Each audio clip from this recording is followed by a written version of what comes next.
And we are live. And I always want to have this great, cool intro, but this is it. We're live. Live works. We're here, y'all. Welcome to another episode of the Elsewhere podcast. And today we are here with an amazing author who I've been stoked to have scheduled for a minute now. And we're finally doing it. Kim, thank you for giving me your time. Thank you, thank you, thank you. Appreciate you. Well, you called me amazing, so thank you. Well, I've read all.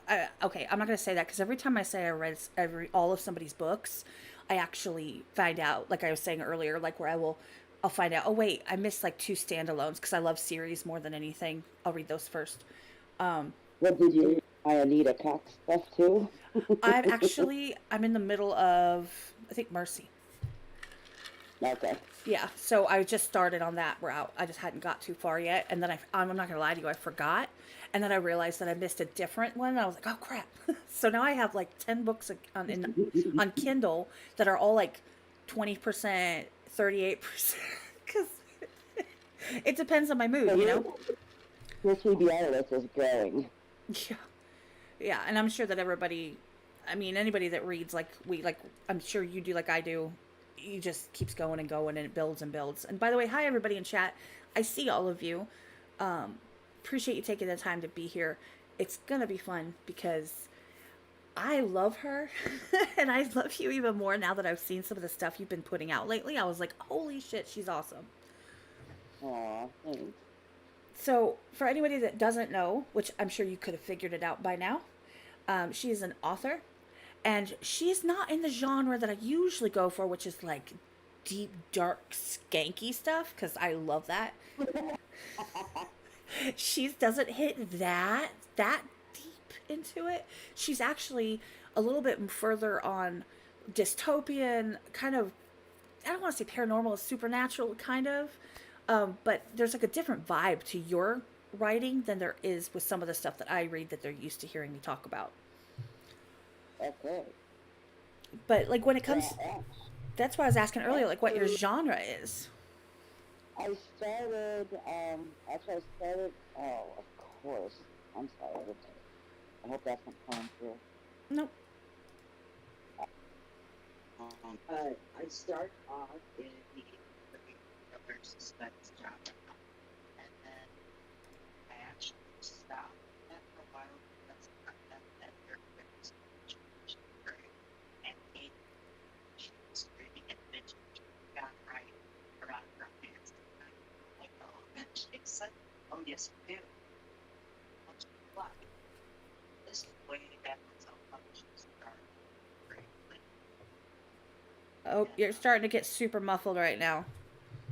Um, It only happens at the moment. Like if everything's perfectly fine, and then something is going. Like I said, if it's not a little bit crazy, it's not my stream. Oh, I appreciate you, chat. Thanks for letting us know. No, definitely, she's gonna work on that for a second. Give her a second. okay.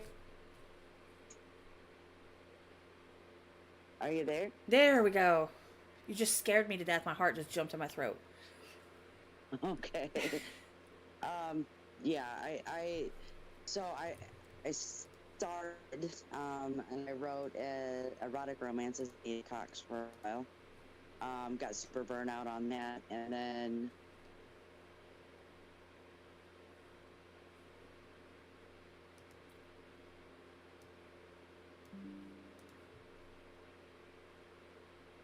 You cut out again.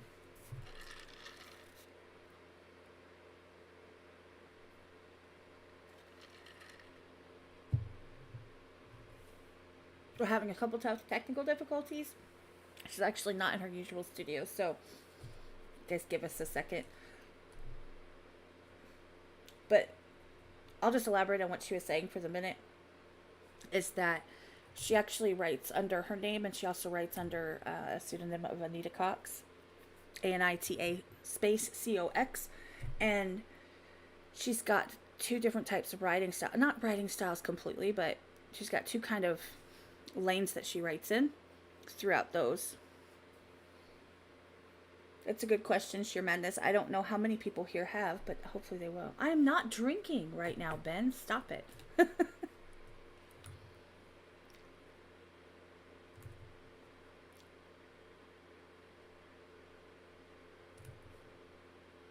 I might have to try to call her back in a second.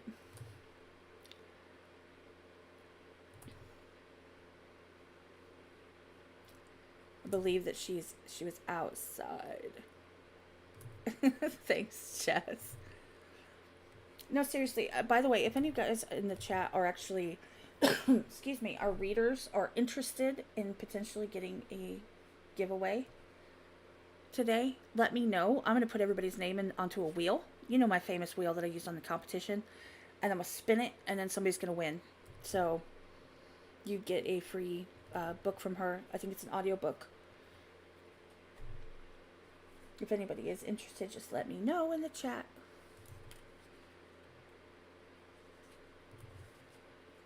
Oh, wait. It's cool.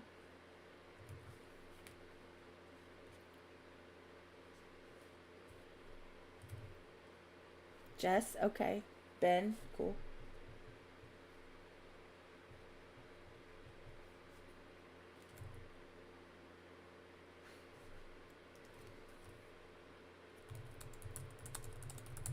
I'm typing. Hold on. Annette, okay.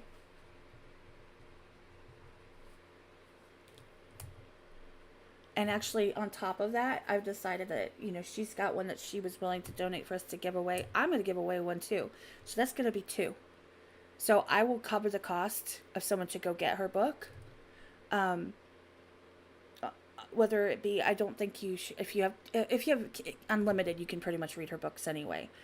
But an audiobook, I will cover the cost of it myself. And she's also going to give one away. So that's two.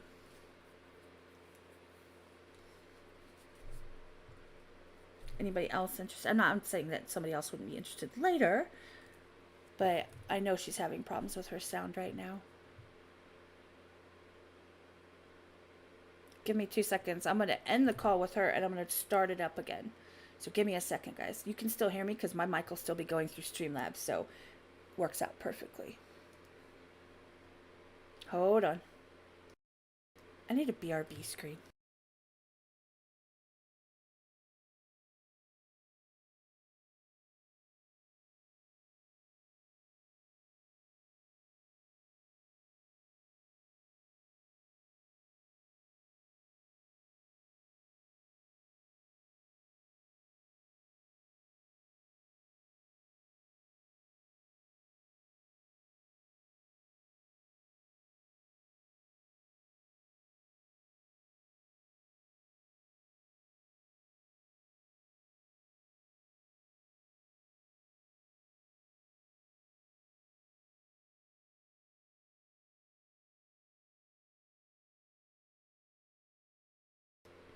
Okay.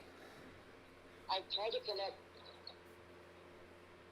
Okay, let's see here. The average cost of the book, if are you talking about the audiobook, it can be anywhere from like $14.99, I think. Something like that. It depends. See, I get my Kindle Unlimited, I get the books, and then when they're in my library, I get them half price. But I would personally cover the cost. Cover the cost of a full one.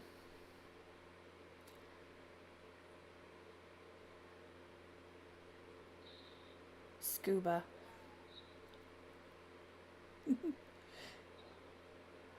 Scuba, I don't think they have any with pictures. Though you could definitely bring that up to some of the authors and see if they're willing to go there. I doubt it.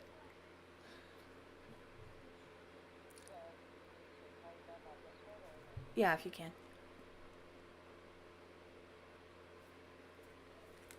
Okay, we're gonna try this again in a second. Let's see.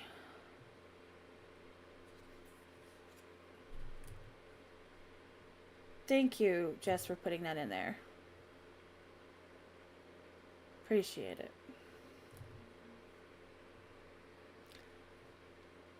Hey, you are back.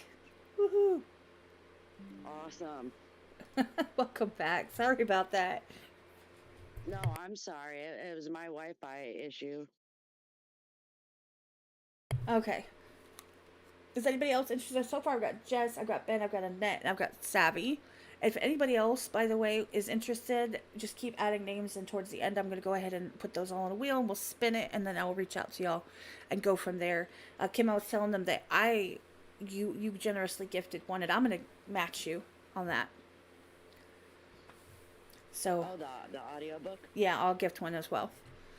Oh, wonderful. So there's two. Oh, and there's Wow, Darnell tipped $15. Buy one more. So that's three. That's awesome. Oh, thank you. That's very sweet. Darnell, that's amazing. I really appreciate that. And that's exactly what that'll go for. So that puts us up to three. So you people have a pretty damn good chance of getting it. Yeah, and I sent a link for book 1 and book 2. Awesome. See, I see you guys coming in. Thank you. I think we're back. I think we're good to go. At any point in time, if anybody else wants to hop on the giveaway, or if anybody new comes in, I'll probably bring it up a couple more times throughout so we can add everybody and go from there.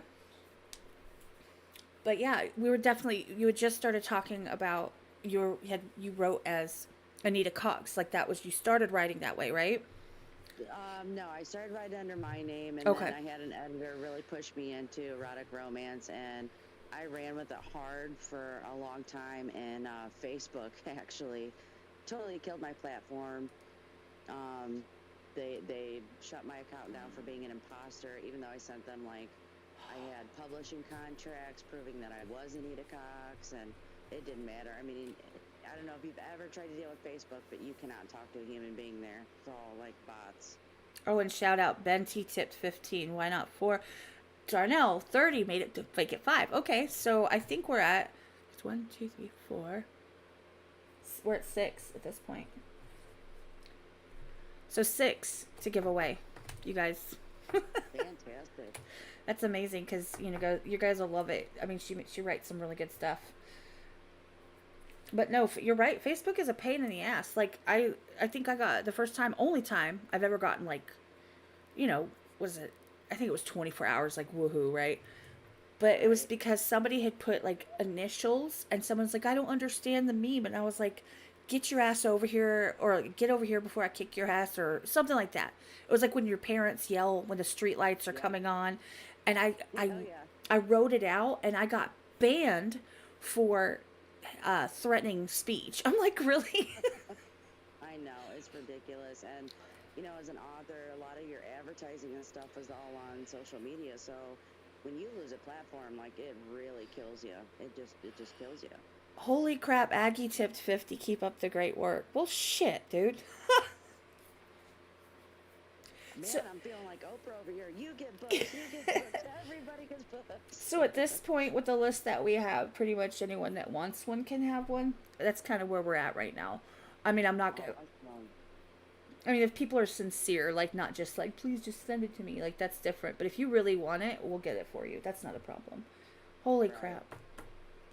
And by the way, definitely, Casey, people in Fort Myers, people in Florida, people that were affected by the storm, we love you, and we've been praying for you. I have tons of family down there and friends, so. Yeah, the devastation is just, it's crazy. It really is. And see, this is how the podcast goes all over the place. Right? But no, so basically, let me get this straight. So you wrote under your own name, and then you were pushed, and you, not pushed, but you decided, you kind of branched off into like more erotic. Like, I'm talking like, y'all, that's the dirty shit, okay?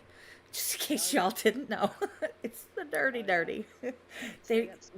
They tease me for that all the time. And I actually sent a couple people some pages from the last couple books I was reading, which were it was C.M. Stunick. It was Fuckboy Psychos or something.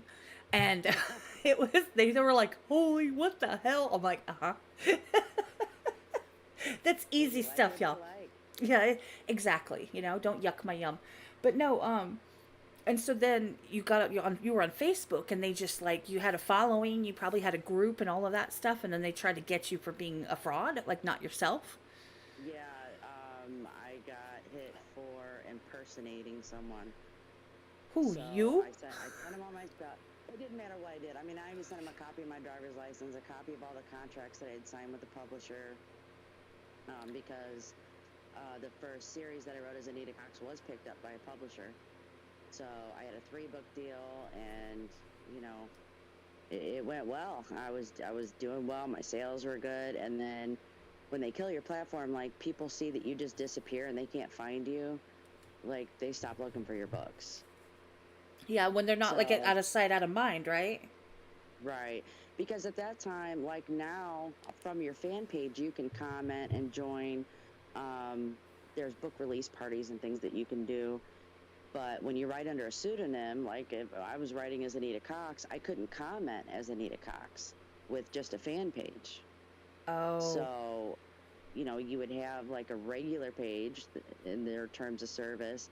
And there was a whole, I mean, I could go on it for about an hour. There was a whole lawsuit years ago where I think it was drag queens sued to be able to use their professional name, their pseudonym. Because if you go by Daisy May, but your real name's Kevin Smith, you don't want to be Kevin Smith on Facebook. You want to be Daisy May. right. So they sued, and then Facebook, instead of just settling the suit, allowed them to just have their profiles. Well, it was the same thing for authors, but unless you have, I mean, you got to be a big name like Danica Dark or something in order to be able to reach someone at Facebook that can actually do anything. Right. Shout out So Bridget. I Thank you just for the $10 cash app. Appreciate you. So I took a short break, and then I just dove headfirst into writing again under my name because I can never be an imposter for myself, and thinking that I was bulletproof there. And then I got hacked in Oh God. the middle of the night and lost my Facebook here recently, which kind of really sucked because my best friend died a year ago. So like all of our memories on Facebook, everything got wiped out. Oh. And she was also the admin on the fan page, and now she's deceased. So Oh my God. So I you can't even get that back. starting no, starting all over again once again. But I was smarter this time. I have a newsletter. I have a group with a couple of different admins, so that no matter how many times I have to restart on Facebook, I can still get in. Well, unfortunately, it's kind of like the devil you know. I mean, a lot of people don't. A lot of artists, a lot of authors, a lot of different type of content creators don't like Facebook, honestly, Oh, I because hate it. I but hate it. they're stuck because we hate to say it, but it's the truth. You can say, "Oh, I'm on, you know, I love booksforever.com," and they're like, "Yeah, I'm not going there. I'm going to social media where I can easily and I just pops up without me doing anything and it's just in my face." And sadly, that's how you have to keep up with your fans. Hi, mom. I see you. But Yeah, we and don't and like to that's mess that's with it, but we have to.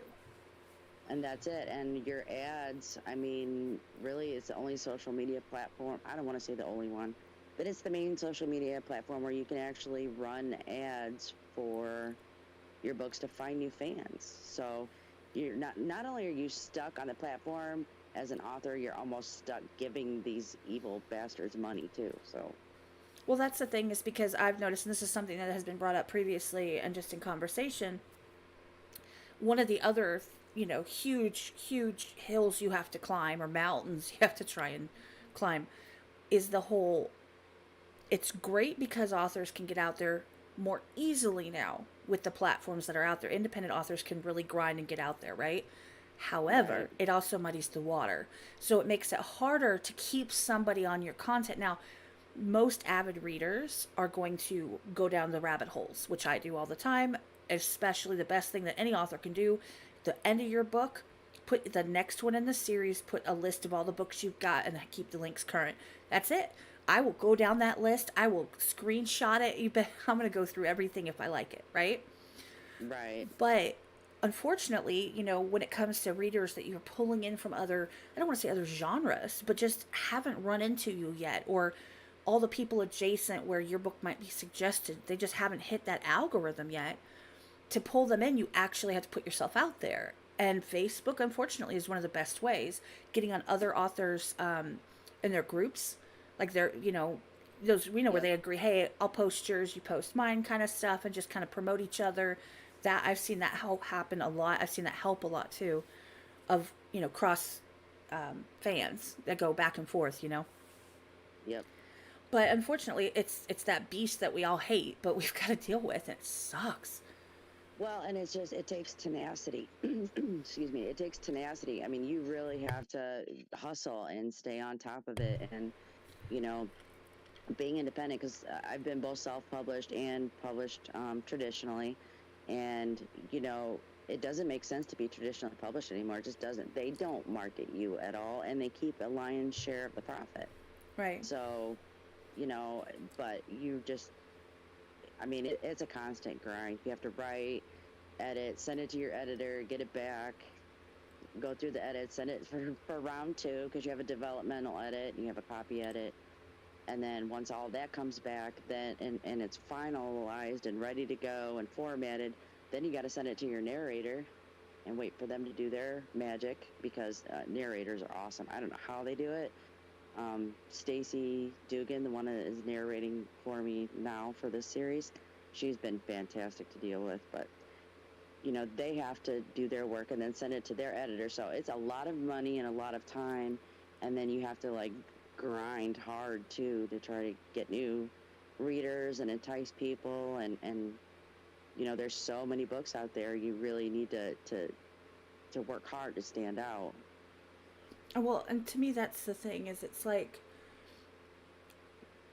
I don't know. I feel like for sure narrators, that makes a huge difference. It means a lot to me because I listen to audiobooks while I work. I put my headphones in, but I also Yep. want the book. So what I do is I listen while I'm working, and then when I go on my break, I read it off my phone, and then when I go back to in front of my computer, I put it back to the audiobook where I'm at. So that has to be synced up. Those are the ones I'll listen to at work, right? But a narrator can make or break your story, because I've actually ran into about 2 or 3 that I stopped reading because the narrator, I was like, I can't take this anymore. it was Right. it was too something, and everybody likes different stuff, but there was just too something. So it's hard to get someone you can really work with, that is, the fans are going to like, and that's going to read it properly, because I could sit there and I could read something that you wrote without the proper emphasis, and all of a sudden it means something totally different. Right. It could change the context or the tone. Yeah, it's I mean, they're performers. They really are. They're interpreting what they're reading, and they're just I couldn't do it. That's not a talent that I have. There are some authors out there that narrate their own audiobooks. I don't know how they do it, because that is a skill set and a talent all on its own. Well, they're not cheap either, at all. Which, No. that they're worth it, but they're not cheap. So people think, oh well, yeah, $20 costs thousands, thousands. Yep. Yes, it does. Because I remember I'd asked people in the past, I wish you had they're like, do you realize this isn't like, here's $500. It's not even like that. And that's prior to getting any kind of payment for the book that you're releasing, right? If you want to do it at the same Right. time.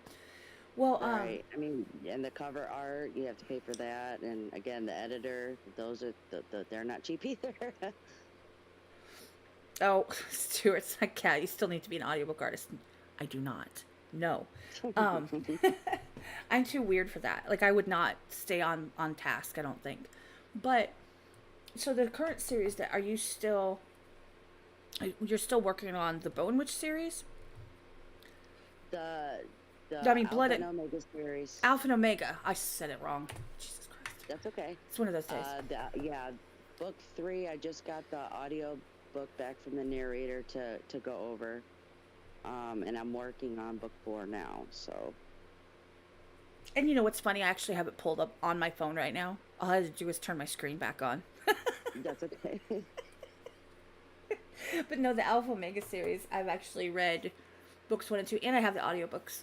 So I know who you're talking about when it comes to narration because I've listened to them.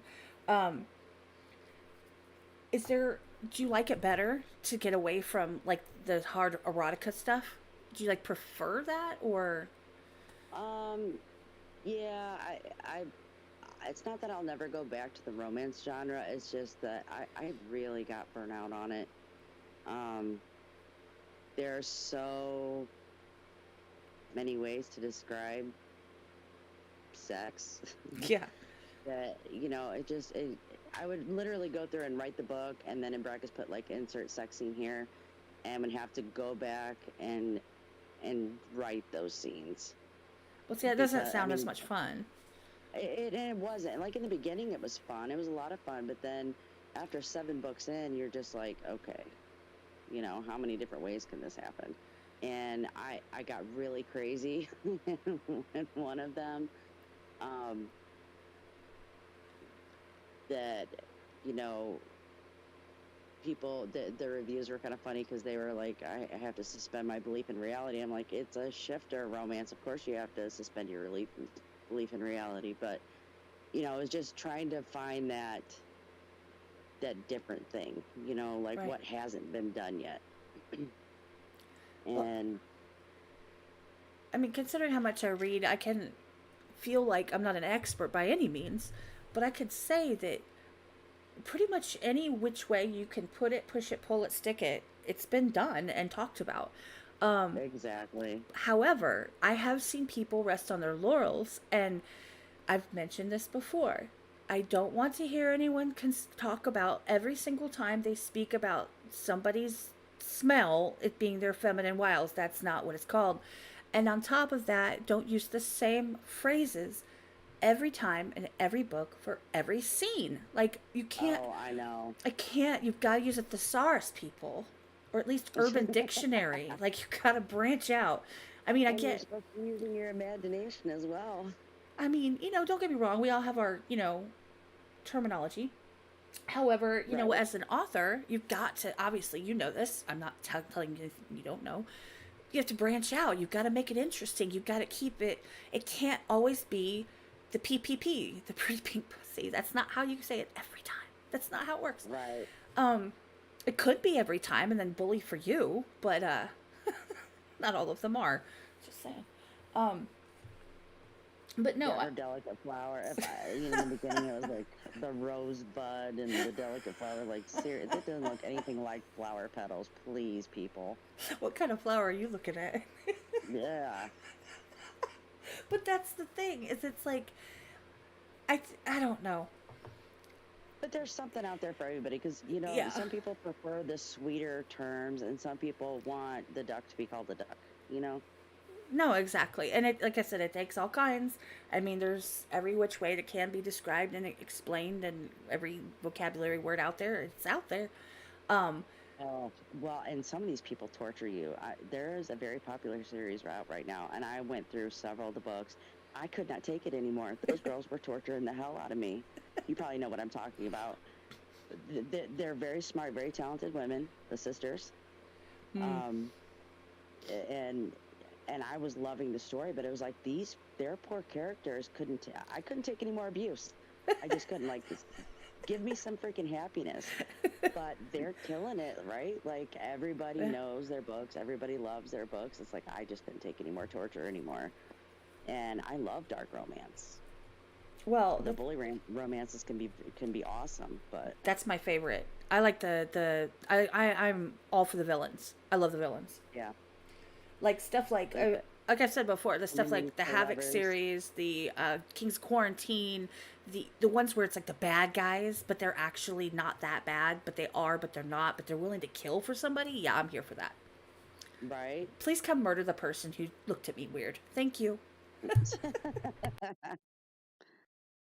But but in real life, would we really want those psychopaths? Probably not. well, I But already that's had just a one. fantasy. He just did it for himself. He didn't do it for me, so that's kind of why I dumped him. But I mean, if he'd done it for me, maybe we'd still be married. I don't know. There you go. I'm just saying, like, you can fantasies is exactly that, right? But I go on these weird ebbs and flows, right? So I go down the lane of more okay, I'm gonna call it realistic. Y'all don't hate me in the comments. Realistic stuff. So I'm talking away from paranormal, supernatural, shifter type stuff. I'm talking more, we are people, we are all humans. There's no question about that. No magic, no nothing. Bully, mafia, MC, whatever, right? That lane, and I go down the road for a little while, and then I see a sign that goes squirrel, and I'm like, oh wait. And then suddenly I'm in magic and shifters and sorcery and fae and all these worlds and gods and goddesses. I'm like, I go down that road for a while, and then I see a shiny new thing, and I'm like, squirrel, and I go back. I crisscross constantly. Oh yeah, I mean, spice is the flavor of life, and I find that my reading tastes are all over the place, which is kind of like my writing. That I don't do what you're supposed to do. Like, you're supposed to pick a lane and stay in it. I'm like, I do what I want.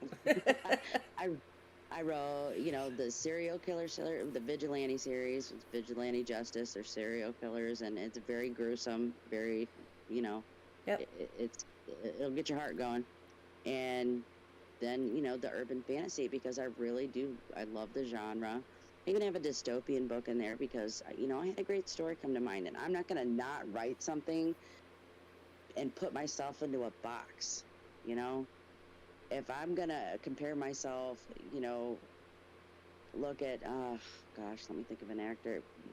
Okay, so Sir Anthony Hopkins. He's been the good guy, he's been the bad guy, he's been Hannibal Lecter. He didn't just always play a bad guy. Right. You don't have to put yourself in a lane and never leave. No, I completely agree. And I think it's kind of cool because it's nice to see different things. So, I mean, don't get me wrong. If I want a specific type, I go to a specific type of author. I go for books that I refer to books that I remember that are a specific way to try and find other ones similar, right? I get that.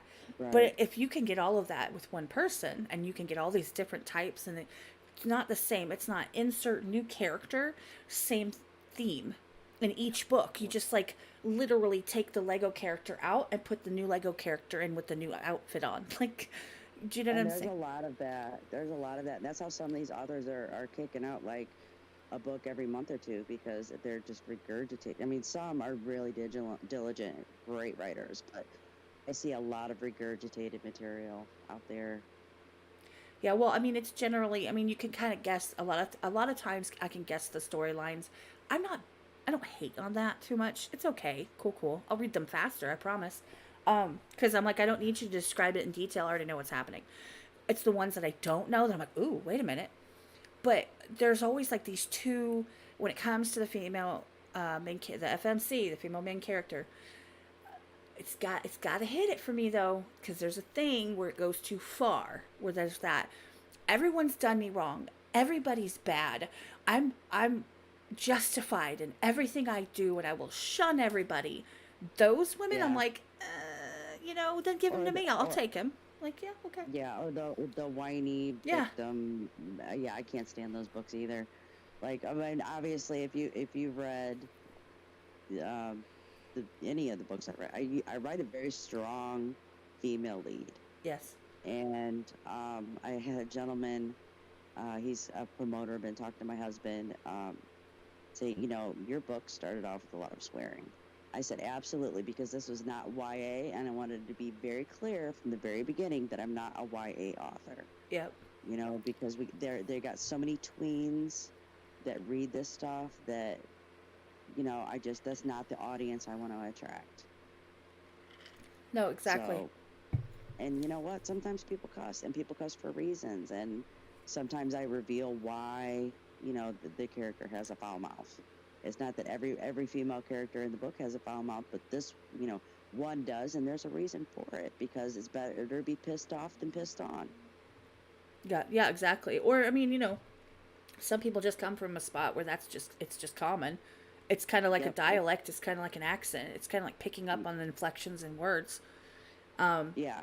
I cuss like a trucker, so I'm sure my mom loves Yeah. that. But And for some people, it'll turn them off, and that's okay, because it's just not my fan base. exactly. Well, if If it's not for them, you're there's a million other ones they can go read.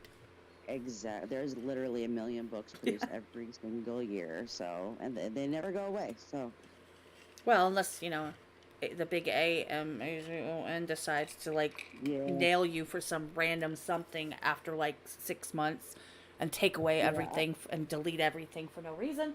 I You know, have a love-hate relationship with them as well. yeah.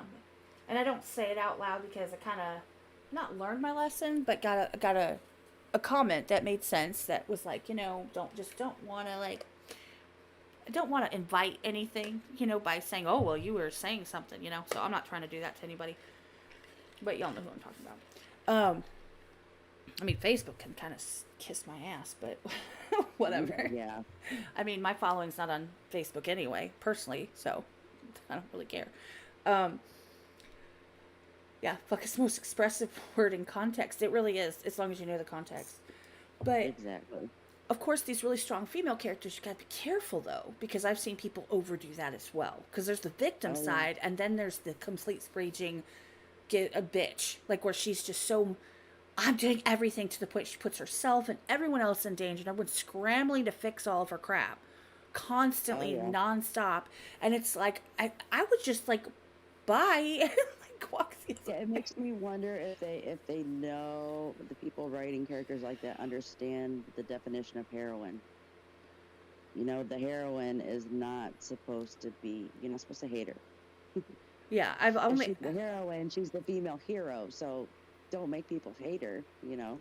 and you don't have to overpower and stomp on everybody in your path in order to become the hero.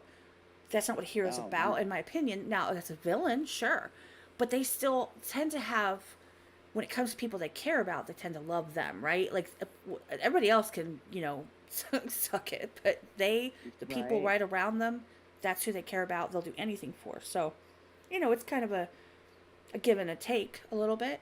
I just think that when there's no give and take, when there's no balance in that, and then it's just like raging psycho, I don't care, I'm gonna do my thing because I know what I'm talking about, bitch, or the oh my god, everyone hurt me victim. That's two Yeah. huge, sides of the coin that you just gotta stay in the middle. Not So totally. and that's something that you really have to be careful about when you're creating characters, right? Because okay, if you go back to the smut, my parents crack up. They crack me up because they read everything I've written, and of course they had to read the smut. And my dad was laughing one day, and he goes, "You know what I like about your book?" And I was like, "I don't really want to know, to be honest with you." And he says, "You, she got sore, you know, because if you could do nothing but have sex for 24 hours, you're gonna get sore." Yep. And he goes, "You never read that." I'm like, "How much smut do you read?" And his face got really red. But, he goes, "It's realistic. Like, if you're going to be boinking for hours, there's going to be some friction there." And I made it funny. And, and same thing with the non-smut stuff. You know, your good guy cannot win all the time. He can't be the baddest mofo around. He or she's got to get some bumps and scrapes along the way, and otherwise, why read it? If you know I mean, you always know, like in a romance, you're gonna have a happily ever after. In suspense, the hero always wins, the hero's journey kind of thing. But you don't make it obvious. Like, if there's no challenges, what's the point of the story? That they have to, like, have a journey and have some growing pains, and that's what makes us care about them. Yeah. Well, I used to joke around about the bodice rippers, and I used to read them Uh, religiously back in the day. But before I discovered the dark shit. But anyway, right? um, it was so easy. You could read it. It was, especially if they're like lords, ladies, rakes, all this. Oh, you could always tell they were going to do this. They were going to get together. They're going to have their moment. They were going to have something tears them apart. She gets kidnapped. He gets shot. Like, he gets put in jail. She runs away because she thinks he cheated. Like, something will tear them apart. They'll come together. Oh, I love you, I love you. And there's going to be a lot of boinking and they're done. Like, that's how it's going to go. Which Yeah. was predictable. However, I enjoyed the predictability at the time. But now I don't want that. I'm all for the surprise stuff.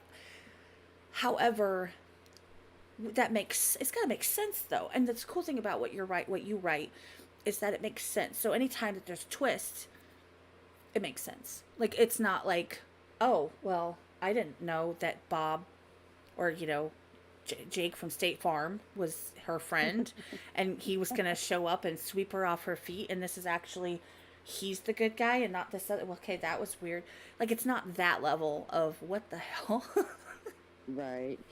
Like, people don't change somebody into another gender all of a sudden, like, magically. And now, of course, that would make an interesting book with magic I did in it. that. I actually did that as Anita Cox. I gave a chick a penis for a tryst.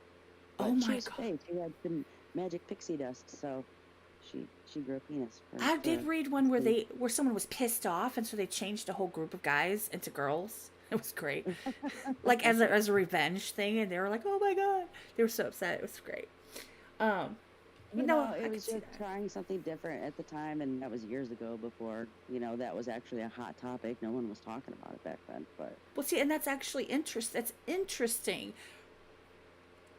That's interesting. I mean, I've read all kinds of stuff, and sometimes I'm like, wait, if I sit there and go, what was that? right? That doesn't happen often. I'm here for that, but sometimes I'm like, whoa. But like I said, if it goes completely in a direction that makes no sense, that to me, I don't enjoy that because I'm like, it doesn't flow very well. If that Right. makes sense. But Yeah, you're, they're shock for the sake of shock, which it has its place too, yep, I think absolutely. about some of these alien romance, not Oh romance, but God, the alien erotica. I'm like, I can't. That's outside my wheelhouse, man. That is, I can't like do it. And I've tried to. the three peens on the one person who's like 8'7", Yeah, and they're or human the love. lover Like has what? tentacles and Oh shit. I'm God, like, okay, that don't turn me on. Sorry, bro. That ain't doing it for me. it's like Ursula. Right? But there's an audience for that too. I'm sure she had some good-looking little dudes down there at the bottom in her little grotto or wherever it was. They Right? had no shirts on. They were the kind of good-looking guys. Um, her harem. Her reverse harem. But one thing I wanted to bring up that you've been doing that I've obviously seen lately, right? And you know where this is going. I'm sure you can guess. I think so. So, for anybody that is not aware, if you don't follow her on social media, you probably haven't seen it. She has been posting the coolest things ever, which are, I'm not going to explain it right, but I'm going to try.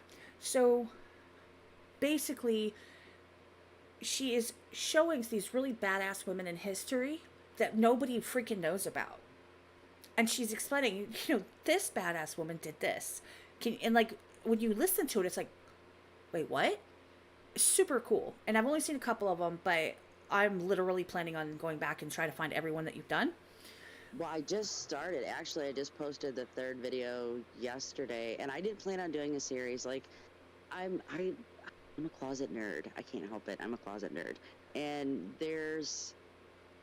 I just love random facts, and so I started years ago. Actually, I had a skincare business with a subscription box, and I started looking this stuff up and would put the cards in there. So I actually have this catalog in my head of these really badass women, and it came up on TikTok. Like that guy asked, who's someone in history that no one talks about. I'm like, I got this. Well, I posted the first video about Sybil Luddington, and for your listeners who don't know, Sybil Luddington was actually Paul Revere, but a chick. She was 16. She rode twice as far as Paul Revere did.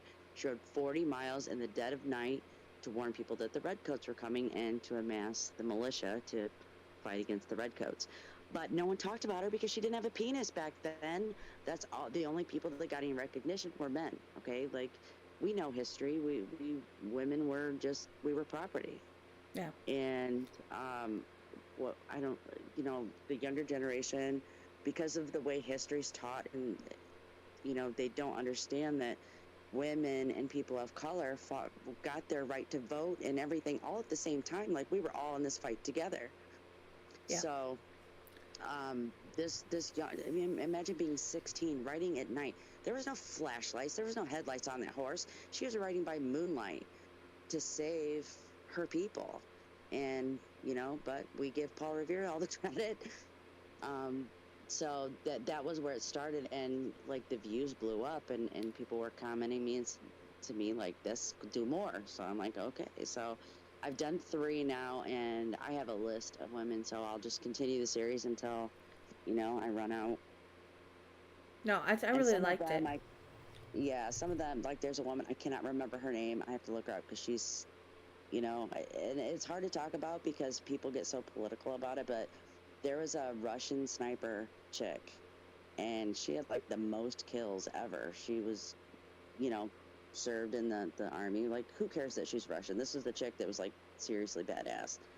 And I actually had a couple people that canceled their subscription box because I mentioned a Russian woman. Like, dude, it was the 40s. She's dead. Everybody knew her dead. Your parents didn't know her. Like, really? But Well, yeah. honestly, and that brings Scuba asked in the chat just a second ago. Anybody see Emojinator lately? Hope he didn't get drafted. By the way, Antonio, we call him the Emojinator because he sends the most positive messages with a billion emojis. It's great. He drafted again. He is going back, I believe, the 8th. He's from Russia, and he's getting sucked into that whole thing without, he doesn't want to.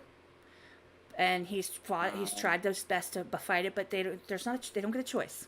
So now he went and he came back, and he was back for like a week or 2 now, and he's going to be going back again.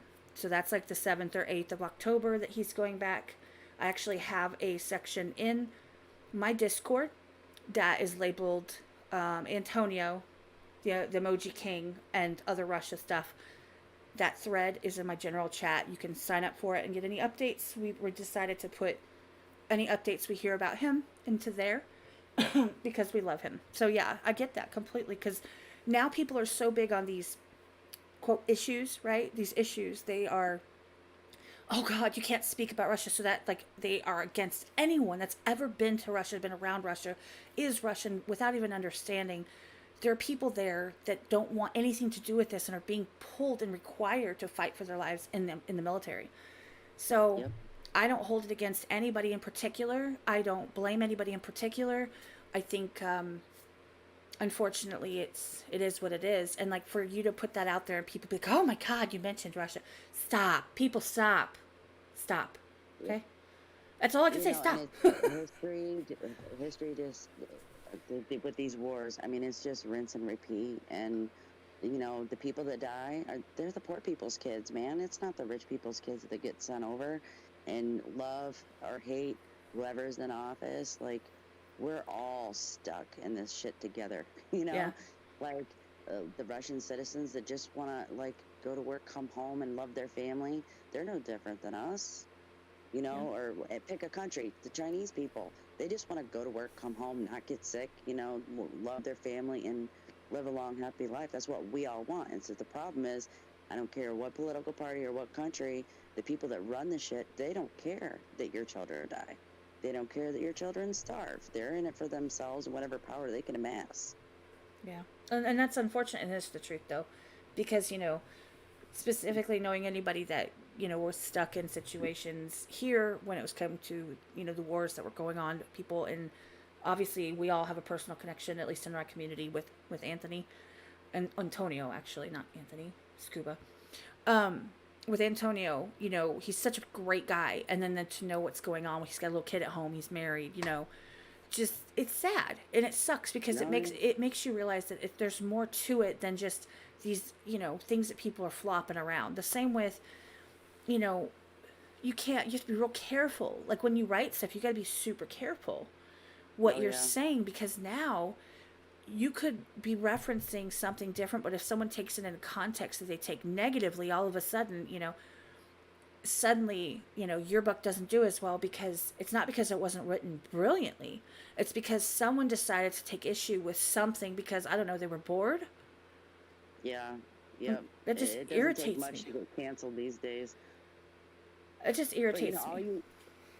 In writing and like, oh, man, all I can do is I can only just work every day to be the best person that I can be, to be the best writer I can be, and that's it. That's all that's within my control. I don't let the rest bother me. I just don't. Like, I got enough gray hair. I don't need that shit in my life. I have one life to live, and every hour that I spend I can't get back. Time is the only commodity that you have. It's the most valuable commodity that you have, and I'm not gonna waste it. No, You I know, do. when I agree. I lost my best friend last year, dude, she was like 43 years old. Nobody should die at 43. You know, and it was so unexpected, and it's like none of us are guaranteed another day, and I'm gonna live every day the best that I can. No, I don't. I don't blame you one bit, and I completely feel that. And you know what's coming because I'm about to mention it. Um, and this is just me saying this. Whatever isn't used from those donations for the audiobooks for the people that want them. If you want one, let me know so I can add you to the list. Whatever isn't used for that is going to be donated to Blaines Family. Blaine is our friend, close friend of mine, a friend of the community who passed away the other day from a really from cancer. It was really bad, and he was 27, I think. Oh my god. Yeah. So, and he was really a sweetheart, and he was close to us, and he was a really big part of our community. So, anything that's left over from those donations is going to his family to help with the funeral expenses and his celebration of life. So, just FYI, so y'all know where it's going. I don't think anyone would have an issue, but if you do, hit me up. I'll refund you. No big deal. But no, exactly. Like you just never know, and I always say that, and I've said it for a while. Like time is. I had a podcast at one point where I said, "What is support? What does support mean?" And I brought people up to talk. I said, "Okay, so content creators, what is support to you? So if you are creating the content, let's say you're a YouTube reactor, what what's the best thing that someone can do for you?" And of course, it was watch time, likes, making comments so they can hit the algorithm, maybe get out there, stuff like that. And then I said to the community, when it comes to giving support, what is the thing that you feel like helps the most? Of course, everyone thinks, oh, money, money, money. It's not. Your time. Because I say this all the time because I used to mod for everybody and their brother. I used to be in everybody's channel and everybody's lives. And I don't do that anymore because I don't have time. And Right. the time that I have, I either spend with my family. I honestly, I spend a lot of time reading. I spend time reading, so that's me. That's me time, y'all. Getting in my head, shutting the world out, and just kind of diving into some other place, just to clear my head.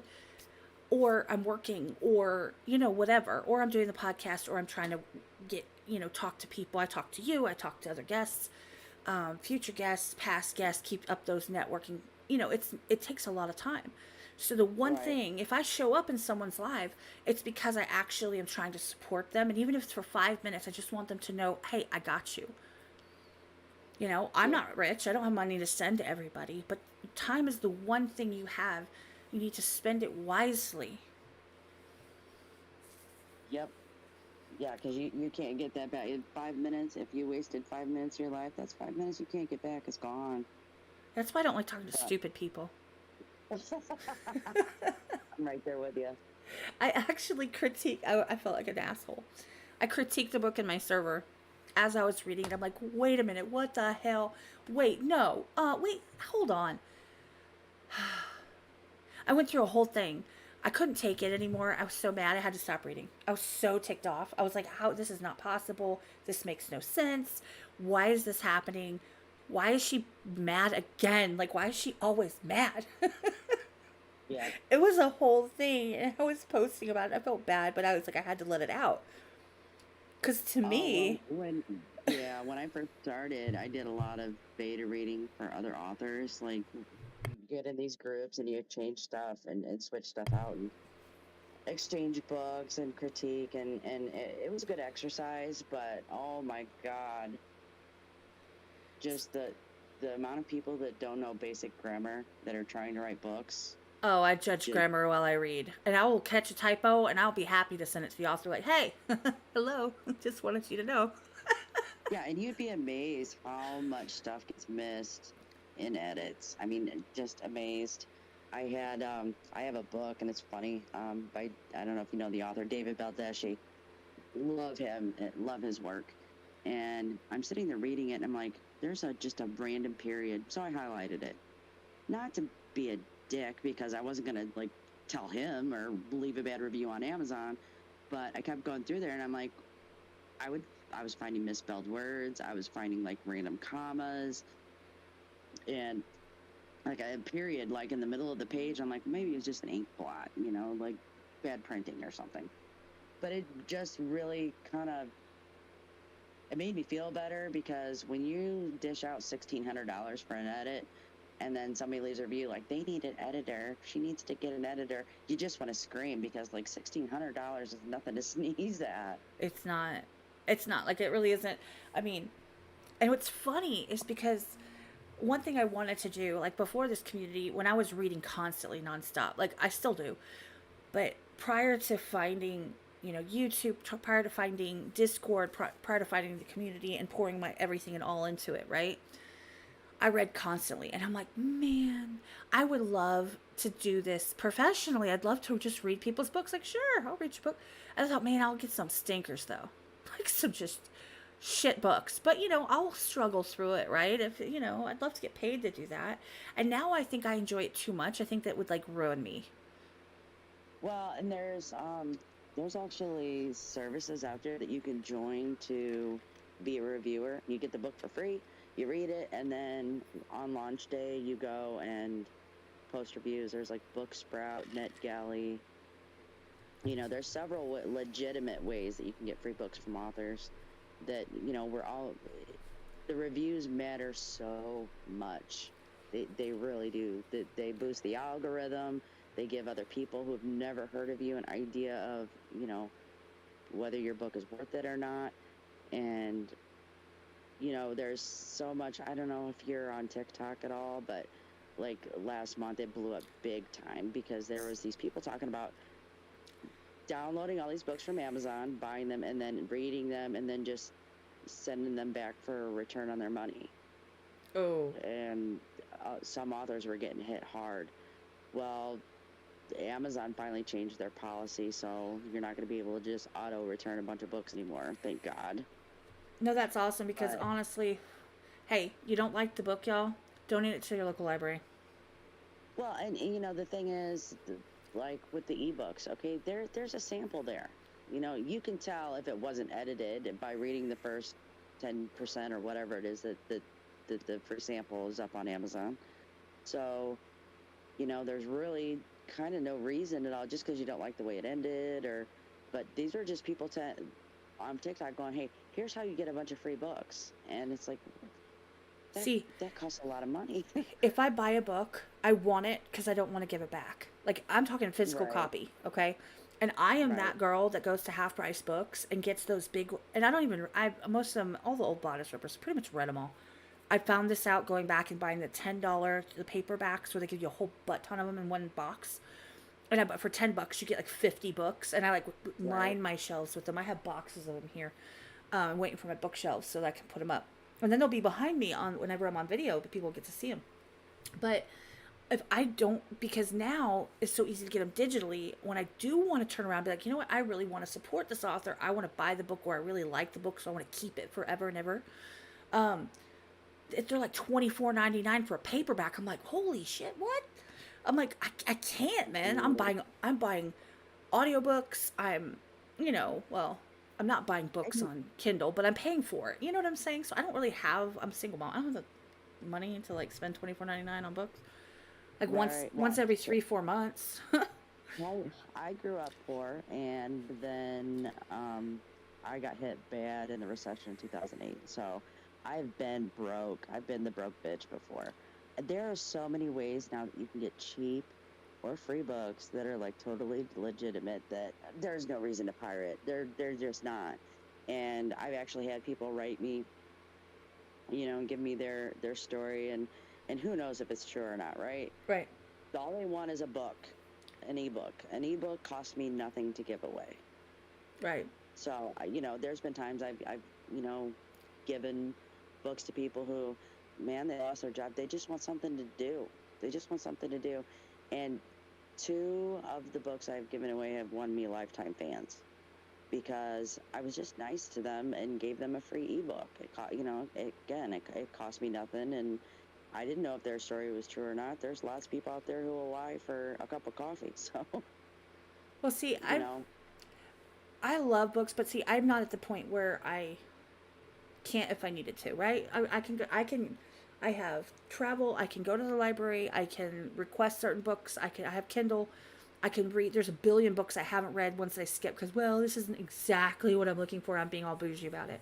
So, Right. like, I'm not that person. So I would understand if I was in that situation. I would want the same thing. It would kill me if I didn't have anything to read. It would kill me. Right. But see, I have a problem. Like, I've read in the last 2 years, I think my count's over 1,500 books. I think at least 1,200 in the last 2 years. So, and yeah, that does count to 3 a day sometimes, sometimes 4, depending if I stayed up from, got up at 3 in the morning, stayed up till 3 the next morning reading books. I did it. I'm a really fast reader. But I never want, I really suck at leaving reviews. I started doing it a little bit. I would highlight certain passages on Goodreads and stuff. I was doing all that. But I never know if I should spoil it or call out certain parts or if I should keep it vague because then I feel like it's disingenuous if I'm like super vague. Like, yay, good book, I liked it, and then move on. I'm like, well, that was lame. So I don't because I don't want to spoil Right. stuff for people. Because I see some Right. people and I like when they say they start their comment saying spoiler. So then you know, not to if you don't want Right. to have it spoiled, you can, because and I'd Well, love and the to thing do is, more reviews. If it helps y'all, I want to do more. I will, because you'll yeah, start getting review. yeah, a sentence or two about, you like the characters or a great plot. You can't wait for the next one, whatever it is.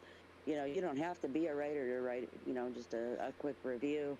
And they matter so much. They help, you know, specifically on Amazon with the algorithm. Well, I The didn't other know that. retailers, Damn. yeah, the other retailers like Barnes and Noble and stuff will, the more reviews you have, the more people are buying your books, the more that they're going to push your books. And it really does help. But, it's not, for Pete's sake, it's not required. Like nobody should feel pressured into leaving reviews. But, that's where those review sites like Booksprout or NetGalley, and there's some other ones I can't think off the top of my head, but like, if you have listeners that are going through a tough time or they just read a lot of books and they want to help the community, like that's a great way to do it. The books are free. The only thing you get, you get to read the book, and all you got to do is take a few minutes and post a review, and boom, you're done. And see, that's really cool. That's something I would totally do because I kind of do that anyway. when I when I Right. find authors I really like, I tend to talk to them. So I try Oh to. yeah. So Yeah, I went through. I had to stop on Audible. Like I kept buying more and more credits because I got the monthly program, right? But God, when I first found KF Brain, like I bought a shit ton of credits and just downloaded everything she ever wrote. I just loved her characters a lot, and I think I did the same thing with Danica Dark. And yeah, man, it gets expensive fast. Like I totally get it. well, I'm gonna be honest with you. This is the trick that I found, and it's not because, like I said, it's not any type of shady. It's not intended to be shady. The thing is that what I do is I go to download the book, and then I'll be in the middle of the book, and I have to start clock in. I'm like, God dark, right? I work from Right. home, so I can pop my headphones in. So I go see, oh, does it have an audiobook? I specifically get books that have audio, so I can listen while I'm working, and I can go back and forth, right? So I Yep. have the book on my Kindle. I have it on my Kindle. But then when you go to Audible, if you have it on your Kindle, it's like half price. Oh yeah. So my point is that I don't spend as much, and I also tried really hard lately to like not do that as much, just because I need to save and not like throw money out the window. Even though I love it, and I'm like I could go back and listen for the next 10 years, and I'll have something to listen to. Um, but no, I totally get that because I don't know. I like to read it. That's why I like physical copies. I like those the absolute most. But I can flip through my phone faster than I can turn pages, if that helps. Yeah. Oh yeah. But I like to have them. I What want to I look up and do. see them and touch them. They're there. I mean, it's huge for me. Yeah, I tend to. Well, however I found the author, I tend to stick with them. Like Shane Silvers, I discovered him on Audible. So like his books, I only get on Audible. Right? I want to keep them together. But there's other books like James Pad or David Baldacci. I get physical copies. I don't even get the ebook. Like I started with physical copies, so he's like my physical copy author. Right. I don't know if that makes sense, No, it makes sense. but I totally keep it grouped that way, and I find like there's different genres that I prefer to listen to, like urban fantasy I like to listen to, like the mystery, thriller, suspense. Those I like to read because then my imagination is taking me Right. deeper, and my heart, like it actually gets my heart rate going, and that's how I like to consume those books. So, I mean, but like I said, I'm kind of a nerd, so that's how it works for me. Well, I'm a super fast reader. I tend to be able to read a sentence, especially once I figure, okay, it's not proven, y'all, so don't like hate me. I'm just saying. Once I kind of figure out the author's tone, I'm not talking about, for example, I'm not talking your tone as a whole. I'm talking like the book, right? Once I get a feel for how the writing starts flowing, what type of descriptors come out, I tend to start reading sentences as a whole than paragraphs as a whole. I can literally look at a paragraph and know what was said. And I know it sounds really stupid and really weird, but I really can. Where my eyes will skip to certain areas, but then you say, well, what just happened up there? I'm like, oh, what was this, this, and this? And the acorns were under their feet crackling under on the sidewalk, and the leaves were all changing colors to the browns and the purples and the blues, and blah, like on and on and on. I know what it said, but I didn't stop. My eyes didn't slow down until I read something that is a little bit, I don't want to say filler, because it's not filler, it's descriptive. But like Right. the meat, when it gets back to the meat of it, I'm not talking about the dirty shit, okay?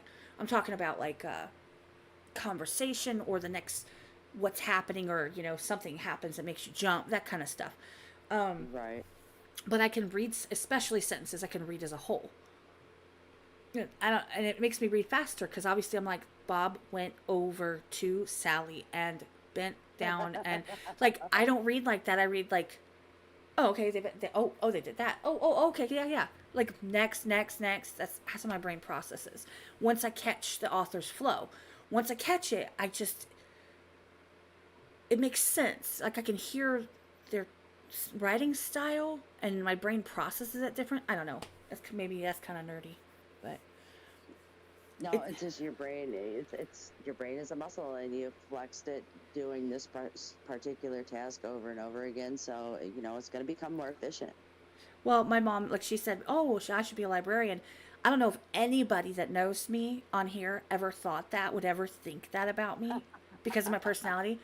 I was like You the naughty 8. librarian. No, no. She means in general. When I was 8 years old, I would come out of the library with like a stack of 15 books. The librarian would be like, sure. And my mom would be like, no. She'll read those like in the next couple days. And they were all autobiographies, like nonfiction. And I was like Wow. 8.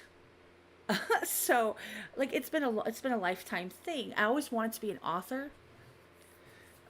One time I was sitting and holding and booking, and all I could think about was how there was just these big old hairballs under like the benches that we were all sitting on and stuff. And I was like, what if that thing? You remember like the Langoliers, like the character, like the Langolier, what it looked like, what Stephen King describes it as. But the Right. hairball turned into that kind of like what's that freaking movie where they have little hairballs and they're mean critters, Oh, critters. yeah, credit. Yeah, if it kind of went like that and like attacked us all, and like we'd all like be up at the window, little bitty window with our handprint and blood, like help us. Like I had made up this whole story in my head while I was sitting there bored out of my mind in booking. Yes, in booking. Um, like I was like, I should be a writer. No, no, nobody want that. Yeah, it's something that evolves over time. Like if you have a passion for it, or you even have an interest in it, your first book is going to be absolute total shit. Everyone's first book is absolute total shit. Mine was Like a the pancake. first. Yeah, the first book that I published is not available anymore because even though it was published and went through, the traditional publishing, your editor and all this other jazz, I hate it. I hated it. Going back now, I even rewriting it, like the whole premise I think sucked. Yeah. But, Well, yeah. I've come a long way since 2006. And that's crazy. I mean, because people always say you should, let's see where you come from. Well, not everybody needs to see all that, y'all, okay? Not everybody Right. needs to see us with braces Yeah, and like, yeah, I don't want that to be how they're exposed to me, because then why would they read another book, you know? I had a conversation, I think it was with Blindsight, who's an artist. He's a rapper, and he got rid of a bunch of fluff on his channel. He had all these songs he had dropped, all these songs. And he's like, but if someone likes something I did, or they heard of me and they go to look me up and they click on, okay, well, let's check them out, and they click on something, anything, right? And it's this trash song. Well, why not? It's content. Might as well leave it up. And someone goes, yeah, okay, nope. And he goes, they're gone. Bye.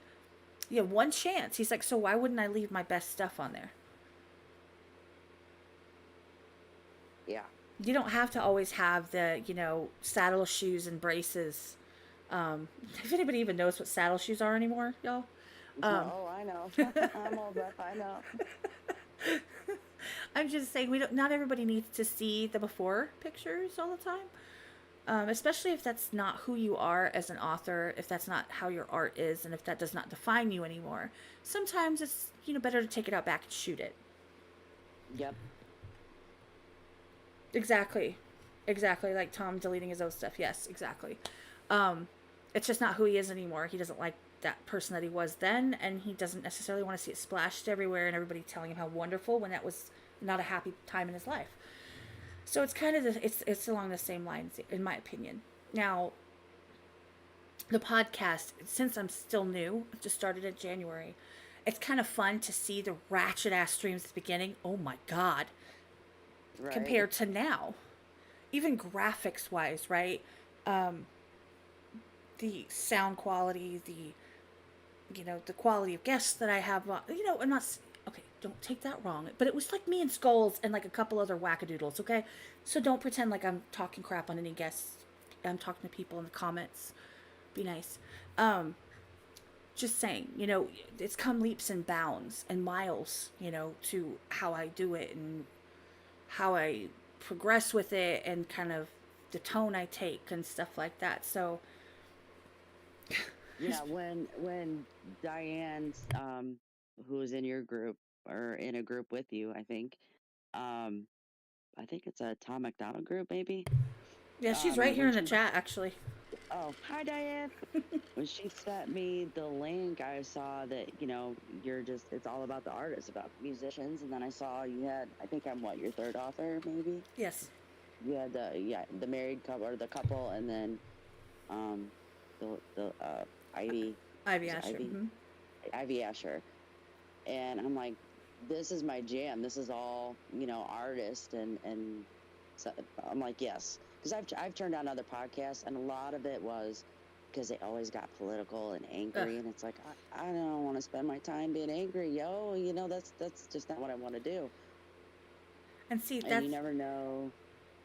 That means even more. more. Somebody's going to take something like fun and awesome and turn it into dirt, No, exactly. And that's the thing, is like, I have a whole premise that, like, a whole, like, I don't want to say motto, but kind of like the basis of, like, the community in general is specifically meant for people to say what the hell they want to say without fear of repercussions. Now, if you're attacking someone directly, then screw you.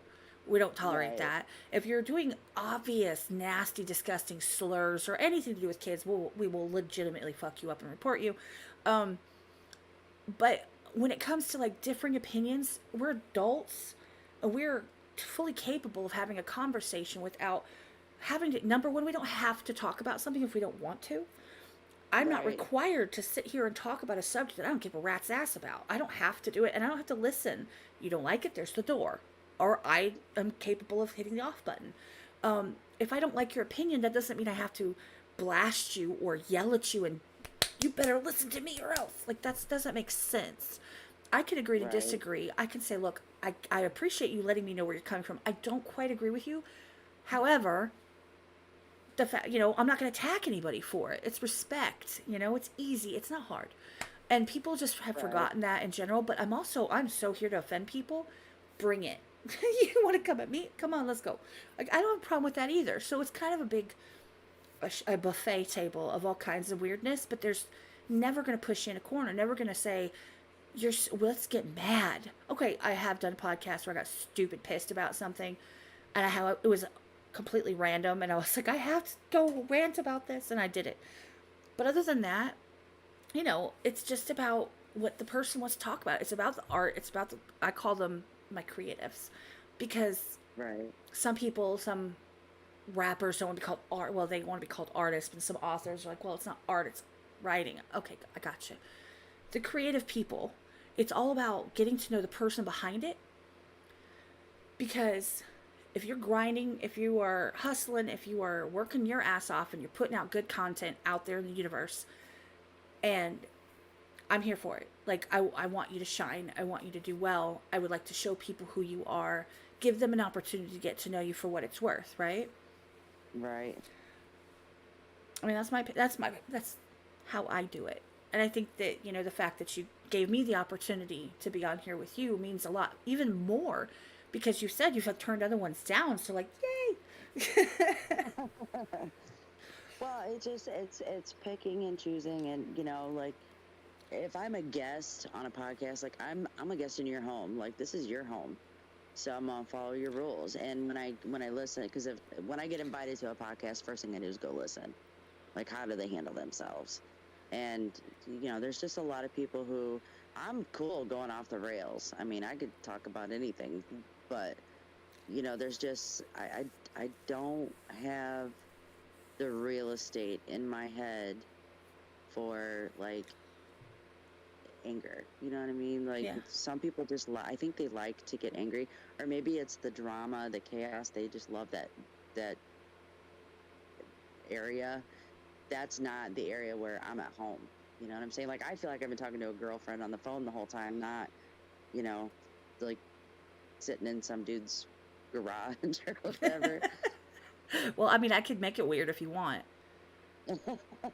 I mean, I could do that. So, have you Yeah. experienced any of the scenes that you put in your books, and can you please provide pictures? No.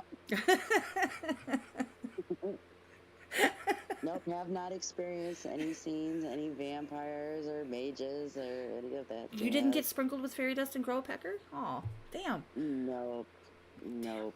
I had a dream about that once, though. That's That's that's where I got the idea. I was like, in this dream, I just was walking around. I had this dick, and I didn't know what to do with it. In reality, the first thing that I would do would be the helicopter, and then I'd write my name in the dirt or snow or whatever was around. Those are the first two things that I would do if I magically had a pecker. I would pee standing up, I Well, think. if I'm writing my name in the snow, I'm obviously standing up. Well, that's true. That's true, I guess. I mean, I'd like, do the A Cheerio thing. shiwi, you could get a shiwi and pee standing up now. That's doing the most, though. Like, I, like, then where do you put it when you're, I don't even want to go through the logistics of that. I mean, Yeah, no. I've heard of those, but I know people Yeah, carry we've already them. learned to hover at this point, so I'll just maintain the hover. Or, You but said you wanted to get weird with it. hey, I'm there for that. I mean, or, you put the layers of toilet paper on the seat, and then, of course, when you stand up, they stick to your ass for no apparent reason because they're rude like that. And then, of course, Right. it either run out of toilet paper, or it's so thin that you're in a public bathroom with toilet paper stuck to your ass while you're trying to stand up or hover or both. And then you go to get the toilet paper, and it's so thin that you, like, end up missing and sticking a finger someplace, and it's not the place for that. Like, just saying. Oh It's a boy. whole thing. Or you're like me and you go to a public park. By the way, I'm ranting. A public park, okay, like a baseball or something, right? I get there's kids there, okay, y'all. I get that, but why is every toilet less than a foot off the ground? Yeah. Like, the fuck? Like, where are the parents supposed to go, y'all? I looked everywhere. There weren't other toilets. Like, that's the only bathroom. I'm like, so what do you do? They're like, oh, I sit on it. I'm like, how old are you? And do your bones crack when you stand up? Because I am not grasshoppering it on the damn toilet. I'm just saying. Like, I was so pissed at that. I'm Oh. like, this is wrong. Or the schools or the daycares that only have the tiny little toilets. I'm like, seriously, I'm a big girl, okay? You're not. That's like an ass cheek. That's it. I can't fit on the damn thing. So. Yeah, can we have at least one grown-up toilet? Exactly. I know it's in your employee section. Could you at least, like, just let me in there? Come on. Uh-huh. Help a chick out here. Where's the teacher's lounge? Let's go. I will find it. You do not want to mess with me when I have to pee, y'all. If I had to pull over just to go inside and go pee, don't fuck with me. But no, I mean, things can go sideways. I would rather it's supposed to be a conversation, and that's something I feel like that's my intention, is to do a little bit different. So sure, there are things I want to know and things I want to talk about. I want people to get to know that, of course you're a writer, of course you have some really great books, and I want them to get to know that. However, you're a person, you're a human being, you know? Right. And I think one thing I don't think it did surprise me a little bit. I thought that authors, like, that's what they did all the time, every day. They wrote. Like, basically, like, people think YouTubers, right? Like, that's all they do. They don't realize they do it when they have time, because they usually all have jobs. They all, they don't do it full time because they don't make squat. And me personally, like, I thought all authors, all of them, like, literally had, like, 3 months to write a book, and then they would, like, make all their money all of a sudden. Like, it used to be back in the day, right? The authors that were, you get your check when you go to publish, you get your advance or whatever, and so Californication ruined me for that. And then I didn't realize that they're normal people with normal lives. You gotta be a big name to get an advance that would even be like an annual income. Yeah, I couldn't even imagine, because I mean, yeah, I have a full-time job, so I couldn't imagine that. And most of the people that I know that do content have full-time jobs, and so they do this outside of that. My last advance offer was $5,000. See, people think that, they're a published, they're an author. Now, by the way, there's a difference between being, and correct me if I'm wrong, a published author and an author that is independent. Totally different. No, there's a traditionally published author, which is usually like the big five, like Random House, Penguin, and then there's independently published authors. That could be that they're self-published themselves, or that they've gone through there's co-ops. There's small publishers that take a smaller percentage, and they take care of like the editing and the cover art and formatting and stuff. So there's several ways that you could go about this. Okay. But there's traditionally published and then independently published, but either way you're still a published author. Okay, so that's the wrong word. I think that I'm going more for independent versus traditional. Like, independent, like all the expenses and it's all on you, but the profit's all on you too. So, like Amazon keeps 30%. Different, like Barnes and Nobles, I can't remember, I think it's 65, 40, 45, split, I don't know, whatever. But different, bookstores that allow self-publishing, they keep a percentage, but the rest of that all goes to the author. So we can pay ourselves back for the cover art and the editors and the narrators and, like Audible, if the deals that you do with the narrators there, you can either pay per finished hour, and it's usually between $100 and $300 per finished hour. Of course, it can get more expensive than that depending on the route you choose. You can do a couple $100 per finished hour and then split the royalties. So the 40% that you get from Audible, now you're splitting that in half with your narrator. So you're only making 20% off the cover price of that book. Oh, wow. Plus, you had to pay the narrator in advance. Oh, so basically go for the narrators that talk really quick. Well, not necessarily, because there's people who will look at, and I just found this out, like, I've never looked at the length of a book and had that be, like, the reason I bought the book. There's people that want the bang for their buck for, like, their membership, their monthly credit. Yep. And they'll only buy, like books 1 through 3 that are packaged together in an omnibus. Yep. They'll look for that 17-hour book because they want their credit to last. No, I completely get that. Like, if I didn't buy them individually because I have the book in my whatever, what happens is I'll go on Audible and I'll see that they actually have an Audible recording for books 1 through 3 or 4 through 6, whatever. I go, huh. So I go back to Kindle, right? And I go, oh, I return book 1. I go get books 1 through 3 instead, right? I get the Right. package part, and then I go back there and I get that one instead because, you know, I'm not going to lie to you. The one thing I hated the most is having, let's say, and I think based on your font, the page length can change, but whatever. Mine's really tiny font. Like that's, I actually, so they're probably a little bit longer, but I get like a 200. Okay. I know, I'm telling you, in my opinion, books that are going to hit hard, books that are going to do well for me when it comes to fully having a full story and going through the whole thing are going to hit closer between 3 and 400 pages at least. The ones that are Right. 150, 200 pages, I've gotten those and I've paid for the audiobook and gone, oh, come on. Like Yep. 20 minutes later, I'm like, man, it's done. Like, oh, I thought it was longer. Because, like I said, I sit and I work. So I have an 8-hour day. I don't want to buy an audiobook every day. So if it's less than 8 hours of audio, see what I'm saying? Yep. I try to budget out for it. I don't buy one every day. Mom, I do not buy one every day, I promise. Not And you really. know, that's the challenge as an author too, because you can't possibly cover all your bases, but because of some of these apps, the attention span is shorter for a lot of people. Yeah. And so there's a sweet spot between 50 and 60,000 words is usually where my books wind up, which can calculate to about a 7 or 8 hour audiobook. Well, I mean, there are people that But get the stuff to go on a ride or on a plane right, or, on a trip or something, and so they kind of gauge, well, they want to get to the beginning, the middle, the end. They don't want to have to like pick it up and read the last 5 pages later. So they want it right. to fit within their parameters, and I get that. You can't account for everybody.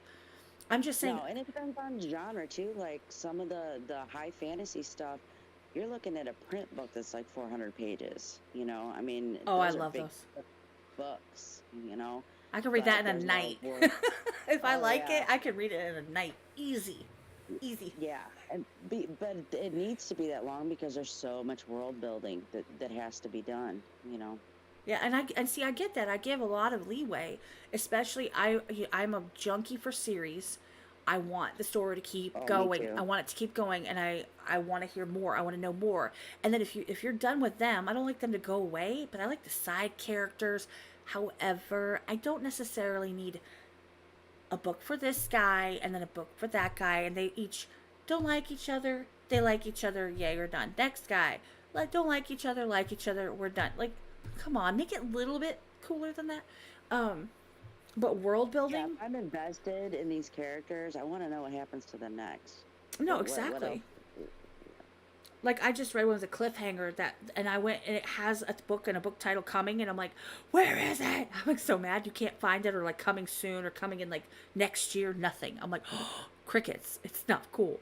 Um, but world And building, that is the I give a lot of extra leeway for that because when you start getting into the nitty gritty, it better make damn sense. And if you either build the world as you go, as you're building the story, or just whatever it is, just don't go back flashbacks. Like everything's a flashback every 5 minutes.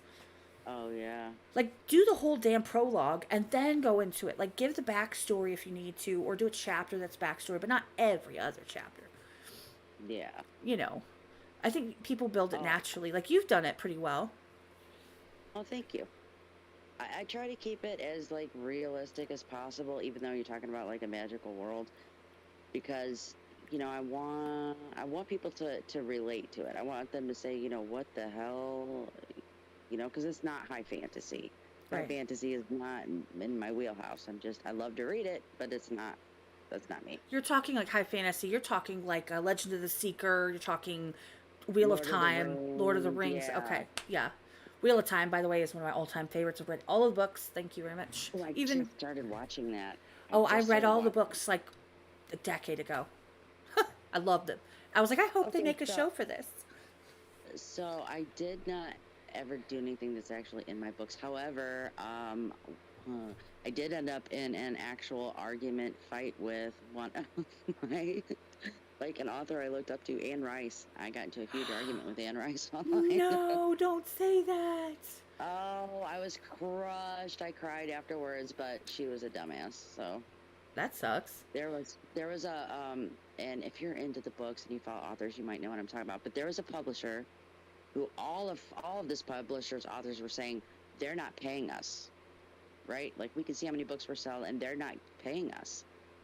And Anne Rice got on there and was defending the publisher, and I'm like, hang on a second, you're an author. What if your publisher quit paying you? And they go, well, it's a he said, she said. I'm like, no, these authors have receipts. They're showing their royalty statements, and they're showing where they're not getting the money deposited into their bank, you know? Yeah. And there was lawsuits, and there was a lot going on. For those of us that were either involved, which I was not involved, but I was watching very closely, because at the time I was writing, you know, erotic romance, and this was an erotic romance publisher. I'm like, these poor women, like, this is their livelihoods, and what the fuck is this publisher doing with their money? Right. Like, they're getting their money from Amazon every single month, but they're only paying their people twice a year, and now they're not paying them. So, yeah, I got into it with Anne Rice. God rest her soul. But you know what? The Claiming of Sleeping Beauty series is like pretty much, that's what launched me into dark and twisty and Right. taboo. That threw me into it. That's what it was right there. Actually, She was fantastic. I but- lied. It was Bertree Small. First and foremost, all of her books, I would love to own every single book she's ever written, because they are all amazing. And the world that she built, which was of course based all the way back from like 600 to like 1700, like spanning generations, and they all kind of intertwined, and they were sexy as hell for me at the time, right? Really Right. well written. The characters all made sense, and she was on point. So if this was so and so's cousin's brother's daughter, and she refers to them 7 books later, it's still the same person, right? So it wasn't like, Right. oh, I'm just going to change them to someone else. And those were the ones that got me into kind of, I would say, more dirty books. I was like, oh, okay, I like this. And then Anne Rice writing as, oh, Jesus Christ, LaRourke, was it? Anyway, she wrote the Claiming of Sleeping Beauty series, the trilogy, and I'm like, oh, and that put me down a crazy rabbit hole, and I haven't come up for air since. So shout out to her, but don't be a bitch about it. Like, seriously. Right. Oh, yeah, I was devastated. But no, I mean, honestly, I really appreciate you being here. I know you've been here a lot longer than initially expected. I can't thank you enough. By the way, guys, if there's anybody else that wants in for the giveaway, we're giving away an audiobook from Kim. So let me know so I can add you to the list.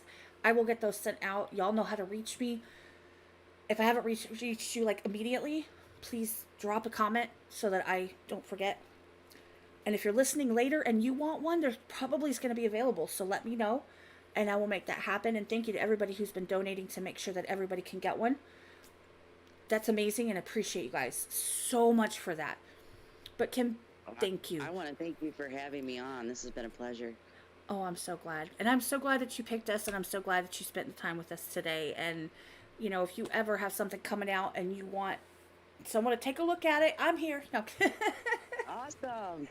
I got you. All right. Well, you enjoy your weekend, and thank you, everyone, for listening.